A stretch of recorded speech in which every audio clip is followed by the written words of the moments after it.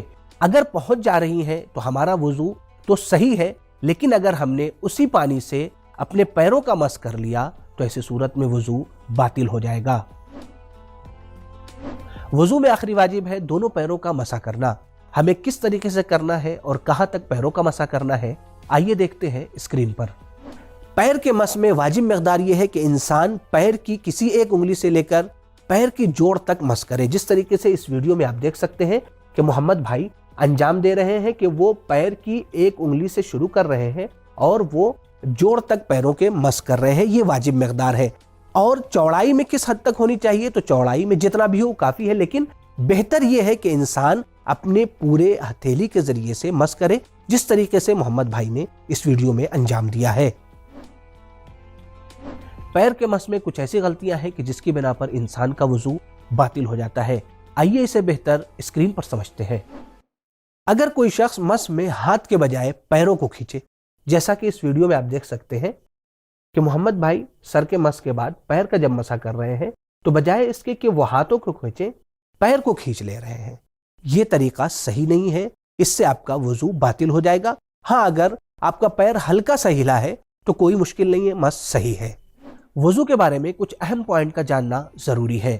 سب سے پہلا پوائنٹ یہ ہے کہ وضو کے واجب اعمال میں ترتیب ضروری ہے. یعنی سب سے پہلے ہم چہرہ دھوئیں گے، پھر اس کے بعد داہنا ہاتھ دھوئیں گے، پھر بایاں ہاتھ دھوئیں گے، پھر سر کا مسح کریں گے اور پھر اپنے دونوں پیروں کا مسح انجام دیں گے.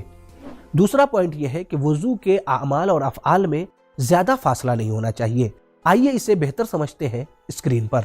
وضو کے افعال میں بہت زیادہ فاصلہ نہیں ہونا چاہیے، بلکہ ایک کے بعد ایک ہمیں عمل کو انجام دینا ہے. لیکن اگر کوئی شخص وضو کے افعال میں اتنا زیادہ فاصلہ دے دے کہ لوگ یہ کہیں کہ موالات ٹوٹ گیا ہے، عرف عام میں یہ کہنے لگے کہ بہت زیادہ فاصلہ کر دیا ہے، جیسا کہ اس ویڈیو میں آپ دیکھیں کہ محمد بھائی نے مسح انجام دیا، مسح کے بعد انہیں فوراً اپنے پیروں کا مسح انجام دینا تھا، لیکن درمیان میں ان کا فون آتا ہے، وہ آرام سے پوری گفتگو کرتے ہیں، گفتگو کر رہے ہیں. اس درمیان میں کوئی بھی دیکھے گا تو وہ یہی کہے گا کہ بہت زیادہ فاصلہ ہو گیا ہے. اور پھر جب وہ مکمل طریقے سے گفتگو کر لیتے ہیں، پھر اس کے بعد آتے ہیں اپنے داہنے پیر کا مسح انجام دیتے ہیں، پھر بائیں پیر کا مسح انجام دیتے ہیں. ایسا کرنا باطل ہے. تیسرا اہم پوائنٹ یہ ہے کہ وضو کے لیے آپ کے پاس وقت ہو.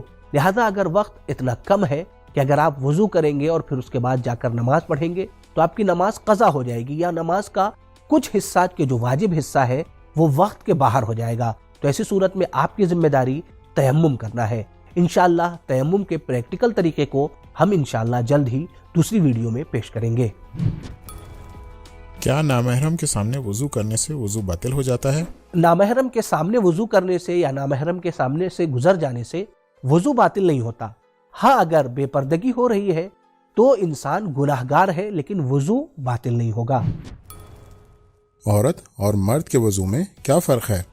عورتوں اور مردوں کے وضو کے درمیان کوئی خاص فرق نہیں پایا جاتا، صرف ایک مستحب عمل میں فرق پایا جاتا ہے.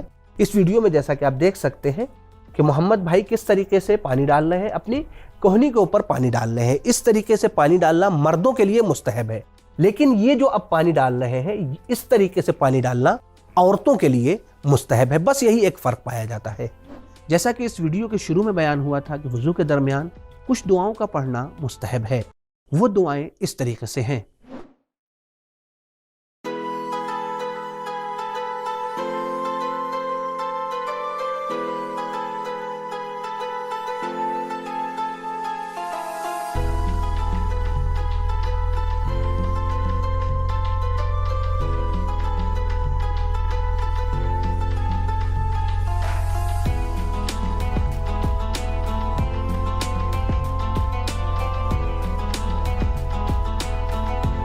مومنین کرام، یہ تھی وہ دعائیں کہ جن کا وضو کے درمیان پڑھنا مستحب ہے. اگر آپ اسے یاد کرنا چاہتے ہیں تو آپ ڈسکرپشن میں دیکھ سکتے ہیں ان دعاؤں کو. ساتھ ہی ساتھ توضیح المسائل کی طرف بھی رجوع کر سکتے ہیں، وہاں بھی یہ دعائیں موجود ہیں، آپ وہاں سے بھی اسے دیکھ کر یاد کر سکتے ہیں.